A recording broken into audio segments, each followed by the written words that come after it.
கிறிஸ்துவுக்குள் அன்பாய் அழைக்கப்பட்ட அன்புக்குரிய சகோதர சகோதரிகளுக்கு கிறிஸ்துவுக்குள்ளான அன்பின் வாழ்த்துக்கள். விசேஷமாக இந்த திருவோல் என்ற நிகழ்ச்சியின் மூலமாக உங்களை சந்திப்பதில் மிகுந்த மகிழ்ச்சி அடைகிறோம். கடந்த சில வாரங்களாக நம்ம ஆசரிப்பு கூடாரத்தினுடைய கட்டுமான பணிகளையும் அதன் அளவுகளையும் நம்ம குறித்து பார்த்துக்கிட்டு இருக்கோம். அதிலும் சிறப்பாக நம்ம கடந்த வாரம் என்ன பார்த்தோம் அப்படின்னா, அந்த நிமிர்ந்து நிற்கக்கூடியதான பலகைகள் அதில் அந்த வெள்ளி பாதங்களில் எப்படி நிற்குது அப்படின்றத பார்த்தோம். அது இல்லாமல் அந்த தாழ்பால்கள் எப்படி அதில் பாய்ச்சப்பட்டிருக்கிறது அப்படிங்கிறத குறித்து ரொம்ப தெளிவாக நம்ம பார்த்தோம்.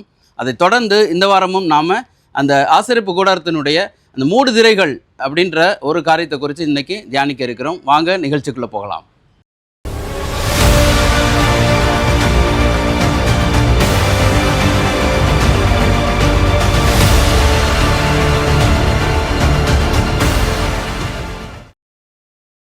அன்புக்குரிய சகோதர சகோதரிகளே, இந்த வாரம் ஆசரிப்பு கூடாரத்துடைய அதாவது வாசலத்தினுடைய மூடுதிரைகளை பற்றி நம்ம பார்க்குறோம். நம்ம கடந்த வாரம் பார்த்திங்கன்னா வாசலம் எப்படி நிமிர்ந்து நிற்கும், அதோடைய பலகைகளுடைய அளவுகள் என்ன, அது எப்படி தாழ்பாகள் இணைக்கப்பட்டிருக்கு, அது எதிர் மேலே அதாவது வெள்ளிப்பாதங்கள் மேலே நிற்கப்பட்டிருக்குன்னு சொல்லிட்டு பார்த்துட்டோம். இந்த வாசலம் சொல்லக்கூடிய இந்த ஆசரிப்பு கூடாரம் முழுமையாக முடிஞ்சிருச்சான்னு பார்த்திங்கன்னா இல்லை. இதுக்கு மேலே பார்த்திங்கன்னா ஒரு மூடுதிரையே பண்ணணும். இது பண்ணும்போது தான் இது வாசலமாக முழுமையாக அடையுங்கிறத வேதம் சொல்லுது. இந்த முதலாம் மூடுதிரையை எப்படி செஞ்சாங்க அப்படின்னு சொல்லிட்டு பார்த்தீங்கன்னா, அதுக்கு வசனங்கள் 26ஆம் அதிகாரம் 1ஆம் வசனம் படிக்கும்போது கிளியராக புரிஞ்சுக்கலாம்.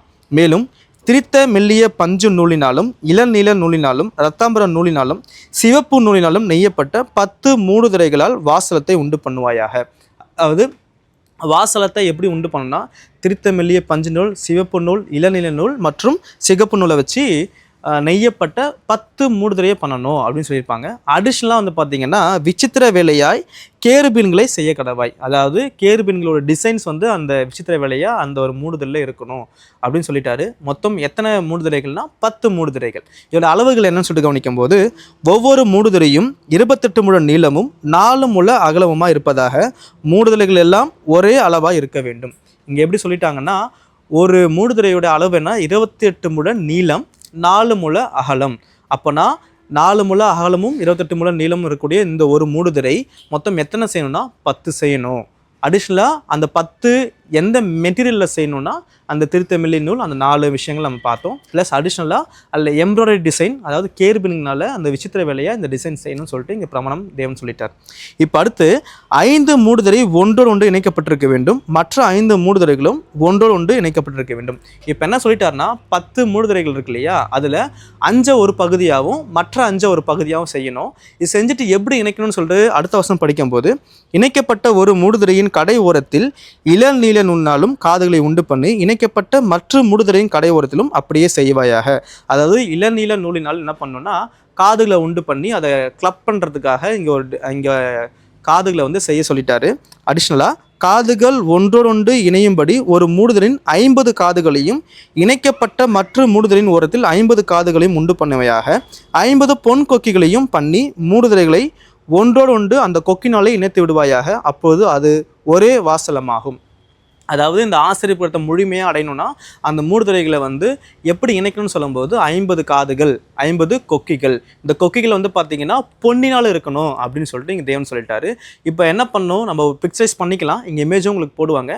மொத்தம் 10 மூடுதிரை பண்ணணும். அந்த 10 மூடுதிரையில் ஒரு மூடுதிரை அளவு என்னன்னு சொல்லிட்டு பார்த்தீங்கன்னா 28 முழ நீளம் 4 முழ அகலம். அப்போனா இந்த 10 5 பகுதிகளாக பிரிச்சிடணும். அதாவது 2 பகுதியாக பிரிக்கணும். ஒரு பகுதியில் 5 மூடுதிரை. அப்போது இந்த 5யும் மற்ற 5 பகுதியும் ஒன்று சேர்க்கும் போது 50 கொக்கிகளாலும் 50 காதுகளாலும் என்ன பண்ணோம், அது இணைக்கணும். அந்த கொக்கிகள் பொன் கொக்கிகளாக இருக்கணும்னு சொல்லிட்டு இங்கே தேவன் நம்மளுக்கு கிளியராக சொல்லிட்டார். இது செஞ்சு மூடும்போது பார்த்தீங்கன்னா இது ஒரே வாசலமாக இருக்கும். அதாவது நம்ம கடந்த வாரம் பார்த்தோம் இல்லையா, அந்த பலகைகள், இந்த பலகைகள் நிமிர்ந்து நிற்கும் போது இந்த மூடுதிரை க்ளோஸ் பண்ணும்போது இது வாசலமாக நிற்கும் அப்படின்னு சொல்லிட்டு கவனிக்கலாம். இப்போ நீங்கள் அடிஷ்னலாக என்ன புரிஞ்சுக்கலாம்னா, நம்ம 4 முழம் அகலம் பார்த்தோம் இல்லையா ஒரு பிட்டுக்கு, அதாவது ஒரு மூடுதிரைக்கு. இப்போது 4 × 10 மூடுதிரை பண்ணணும். அப்போ நீங்கள் அதை கால்குலேட் பண்ணி பார்க்கும்போது மொத்தம் 40 முழம் நீளம் வந்துடும். இப்போ இந்த நீளத்தை இந்த ஆசரிப்பு கூடாரத்துக்கு மேலே நம்ம போடும்போது கரெக்டாக என்ன பண்ணால் அந்த மெஷர்மெண்ட் இருக்கும். எப்படின்னா, டாப் வியூவில் வந்து பார்க்கும்போது கரெக்டாக ஆசரிப்பு கூடாரத்துடைய நீளம் வந்து பார்த்திங்கன்னா 30 முழம். அது கரெக்டாக போயிடும். மீதி இருக்கக்கூடிய அந்த 40ல் 30 போயிடுச்சுன்னா 10 இருக்கும் இல்லையா, அந்த 10 வந்து பார்த்திங்கன்னா பலகை கீழே பின்பக்கமாக அது கீழே தொங்கிடும். அப்படி சொல்லும்போது ஆசரிப்பு கூடாரத்தினுடைய உயரம் வந்து பார்த்திங்கன்னா 10 முழம் கரெக்டாக இங்கே என்ன ஆகிடும்னா சாட்டிஸ்ஃபை ஆகிடும். இப்போ சைடில் வந்து பார்த்திங்கன்னா 28 முழம் இருந்ததுல ஒரு பிட்டில். அப்போ 28 முழம் சொல்லும்போது ஆசரிப்பு கூடாரத்துடைய அகலம் வந்து பார்த்திங்கன்னா 10 முழம். அப்போனா 28ல் 10 போயிடுச்சுன்னா மீதி 18 இருக்கும். அப்போ இந்த சைடில் 9 முழம், இந்த சைடில் 9 முழமும் அழகாக என்ன பண்ணணும்னா அந்த வாசலம் இருக்கும். இந்த கவர்ஸ் பண்ணும்போது கிளியராக இருக்குங்கிறத இங்கே தேவன் நம்மளுக்கு சொல்லிட்டார். இப்போ அடுத்து ஒரு மூடுதிரை பண்ண சொல்கிறாரு. அது எங்கே இருக்குன்னா 7ஆம் வசனம். வாசலத்தின் மேல் கூடாரமாக போடும்படி ஆட்டு மறியால் 11 மூடுதிரைகளை உண்டு பண்ணுவாயாக.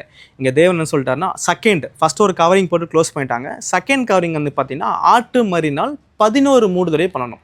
இப்போ ஃபஸ்ட்டு மூடுதிரையோட அளவு என்னென்னா 4 முழம் அகலம், 28 முழம் நீளம். பட் இங்கே வந்து பார்த்தீங்கன்னா 30 முழம் நீளம், 4 முழம் அகலம். அப்படின்னா 11 மூடுதிரை. அப்போது அதை நம்ம ஒன்று சேர்க்கும்போது இங்கே எப்படி பிரியும்னா 44 முழம் நீளம் வந்துடும், 30 முழம் அகலம் வந்துடும். இது எப்படி தேவன் பண்ண சொல்கிறாங்க அடுத்து படிக்கலாம். 5 மூடுதிரைகளை ஒன்றாகவும் 6 மூடுதிரைகளை ஒன்றாகவும் இணைக்க வேண்டும். 6ஆம் மூடுதிரை திரையை கூடாரத்தின் முகப்பிற்கு முன்னே மடித்து போடுவாயாக. அப்போ இங்கே என்ன சொல்லிட்டாருன்னா ஃபஸ்ட்டு நம்ம 5 ஒரு பகுதியாகவும் 5 ஒரு பகுதியாகவும் பார்த்தோம். இந்த செகண்ட் கவரிங்கில் 6 ஒரு பகுதியாகவும் 5 ஒரு பகுதியாகவும் இருக்குது. இப்போ இந்த 6 ஒரு பகுதியாக இருக்கும்போது இந்த 6ஆவது பிட்டு சொல்லக்கூடிய இந்த மூடுதிரை என்ன பண்ணா ஆசரிப்பு கூடாரத்துடைய முகப்பில் மடித்து போடணும் அப்படின்னு சொல்லிட்டார். அப்போ மடித்து இங்கே ஃப்ரண்ட்டில் என்ன பண்ணுவாங்க, தொங்க விட்டுருவாங்க அப்படின்னு சொல்லிட்டு பார்த்துருவோம். இது எப்படி இணைப்பாங்க அப்படின்னு சொல்லிட்டு பார்த்தீங்கன்னா இதுவும் எப்படி சொல்லியிருக்கோம்னா இணைக்கப்பட்ட மற்ற ஒரு மூடுதிரையின் கடை ஓரத்தில் 50 காதுகளையும் இணைக்கப்பட்ட மற்ற மூடுதிரையின் ஓரத்தில் 50 காதுகளையும் உண்டு பண்ணுவையாக 50 வெண்கல கொக்கிகளை செய்து கொக்கிகளை காதுகளில் மாட்டி ஒரே கூடாரமாகும்படி இதை இணைத்து விடுவாயாக. இப்போது இந்த 2வது மூடுதிரையை வந்து ஒரு சின்ன ரிவ்யூ பண்ணிக்கலாம். மொத்தம் 11 மூடுதிரை பண்ணணும். அதில் 6 மூடுதிரை வந்து ஒரு பகுதியாகவும் 5 மூடுதிரை ஒரு பகுதியாகவும் பண்ணணும். இல்லை ஒரு மூடுதிரையோட அளவு என்னன்னு சொல்லிட்டு கவனிச்சிங்கன்னா 4 முழ அகலம், 30 முழ நீளம். இதை என்ன பண்ணணும்னு சொல்லிட்டு பார்த்தீங்கன்னா 6 வந்து ஒரு பகுதியாக இணைச்சிடணும், 5 ஒரு பகுதியாக இணைச்சிடணும். இந்த 6 + 5 சொல்லக்கூடிய இந்த 2 பகுதியும் எப்படி இணைக்கணும்னா 50 காதுகள், 2 பக்கத்துலையும் 50 காதுகள் வச்சிடணும். தென் அதை 50 வெண்கல கொக்கிகளால் என்ன பண்ணால் இணைக்கணுங்கிறது தேவன் நீங்கள் சொல்லிட்டார். இப்போ இந்த ஆசரிப்பு கூடாரத்தை வந்து பார்த்தீங்கன்னா இந்த ஆசரிப்பு கூடாரத்துக்கு மேலே இந்த மூடுதிரையை போடும்போது ஃப்ரண்ட்டில், அதாவது ஆசரிப்பு கூடாரத்துடைய முகப்பில் வந்து பார்த்தீங்கன்னா ஒரு பகுதி தொங்கும், அதை மடித்து வச்சிடணும் அப்படின்னு சொல்லுவாங்க. இப்போ மற்றபடி அளவுகள் எல்லாமே ரொம்ப கிளியராக இருக்கும். அந்த 1ஆம் மூடுதிரைக்கும் 2ஆம் மூடுதிரைக்கும் சேமாக இருக்கும்னு சொல்லிட்டு நம்ம இங்கே பார்த்துறோம். சரிங்களா? இப்போ அடுத்து வந்து பார்த்தீங்கன்னா கூடாரத்துக்கு ஒரு மூடி போட சொல்லுவார். என்னென்னா சிவப்பு தீர்த்த ஆட்டுக்கடா தோலினால் கூடாரத்துக்கு ஒரு மூடியையும் அதன் மேல் தகசு தோலால் ஒரு மூடியும் உண்டு பண்ணுவாயாக. ஃபஸ்ட் வந்து பார்த்தீங்கன்னா 2 மூடுதிரை பார்த்தோம். 2த்துக்குமே அளவுகள் தேவன் சொல்லியிருந்தாரு. பட் இந்த 2வது மூடுதிரை மற்றும் 3வது மூடுதிரையை இங்கே வேதம் எப்படி சொல்லுதுன்னா மூடி அப்படின்னு சொல்கிறது. அப்போனா 3வது இந்த மூடிக்கு என்ன பேர்னா சிகப்பு தீர்த்த ஆட்டுக்கடா தோலினால் ஒரு மூடி. அப்புறமா 4th பார்த்தீங்கன்னா தகசு தோலால் ஒரு மூடி அப்படின்னு சொல்லிட்டாங்க. இதுதான் இந்த வாசலத்துடைய மூடுதிரைகளுடைய அளவுகள் மற்றும் எத்தனை மூடுதிரைங்கிறத நம்ம கிளியராக பார்த்துட்டோம். இல்லை மொத்தம் 4 மூடுதிரைகள் பற்றி பார்த்துருக்கோம். அதில் முதல் 2 மூடுதிரைக்கு வந்து பார்த்திங்கன்னா அளவுகள் இங்கே தேவன் சொல்லிட்டாரு. மீதம் இருக்கக்கூடிய 2 மூடுதிரைக்கு அளவுகள் கொடுக்கப்படலை. அதை மாறாக எப்படி சொல்லியிருப்பாங்கன்னா மூடி, சிகப்பு தீர்த்த ஆட்டுக்கடா தோலினால் ஒரு மூடியையும் அப்புறம் தகசு தோலினால் ஒரு மூடியையும் உண்டு பண்ணுவாயாக அப்படின்னு சொல்லியிருக்கோம். இதுதான் வந்து பார்த்திங்கன்னா இந்த ஆசரிப்பு கூடாரத்தை கவர் பண்ணக்கூடிய கவரிங்ஸ், அதாவது 4 கவரிங்ஸுங்கிறது இங்கே வேதம் சொல்லிடுச்சு. அப்போ இங்கே வேதாகமத்தில் வந்து பார்த்திங்கன்னா விசேஷமாகவே எண்களை பற்றி சொன்னாலே கண்டிப்பாக ஆவிக்குரிய அர்த்தம் இதில் இருக்கும். நம்ம தொடர்ந்து இன்னும் மீதம் இருக்கக்கூடிய பாகங்களையும் நம்ம பார்க்க போகிறோம். அளவுகளை வச்சு பார்த்துட்டு நம்ம மொத்தமாக வந்து பார்த்திங்கன்னா அதோட ஆவிக்குரிய அர்த்தங்கள் தேவன் நம்மளுக்கு என்ன சொல்ல வராது, இல்லை மறைந்திருக்கக்கூடிய சத்தங்கள் என்னங்கிறத நம்ம பார்க்க இருக்கலாம். சரிங்களா? கிறிஸ்துவுக்குள் அன்பானவர்களே, இந்த வாரம் நம்ம பார்த்த இந்த திருவுகோள் நிகழ்ச்சியின் மூலமாக நம்ம என்ன தெரிஞ்சுக்கிட்டோம் அப்படின்னா, அந்த ஆசரிப்பு கூடாரத்தில் காட்டப்பட்டதான அந்த 4 மூடுதிரைகளை குறித்து நம்ம பார்த்தோம். இந்த 4 மூடுதிரைகளில் 2 மூடுதிரைக்கு வந்து அளவுகள் கொடுக்கப்பட்டிருந்தது வேதாகமத்தில். 2 மூடுதிரைகளுக்கு வந்து அளவுகள் கொடுக்கப்படவில்லை. அதே மாதிரி போன வாரம் நம்ம பார்த்த காரியம் என்னென்னு பார்த்தீங்கன்னா, அந்த நிமிர்ந்து நிற்கக்கூடியதான அந்த பலகைகளை குறித்து பார்த்தோம். அதுலேயும் வந்து அளவுகள் கொடுக்கப்பட்டிருந்தது. அப்போ அந்த அளவுகள், எண்கள், அந்த நம்பர்ஸ் கொடுத்துருக்காரு அப்படின்னா தேவனுடைய திட்டம் அதில் என்ன இருக்குது, அதன் ஆவிக்குரிய அர்த்தம் என்ன அப்படிங்கிறத நம்ம வருங்காலங்களில் இந்த திருவுகோள் நிகழ்ச்சியின் மூலமாக நம்ம பார்ப்போம். இந்த வாரம் நம்ம பார்த்த இந்த காரியத்தையும் நீங்கள் நினைவில் கொள்ளுங்கள். தொடர்ந்து எங்களோடு இணைந்திருங்க. பொறுமையோடு கேட்ட உங்கள் அனைவரையும் தேவன் தாமே ஆசீர்வதிப்பாராக. ஆமேன்.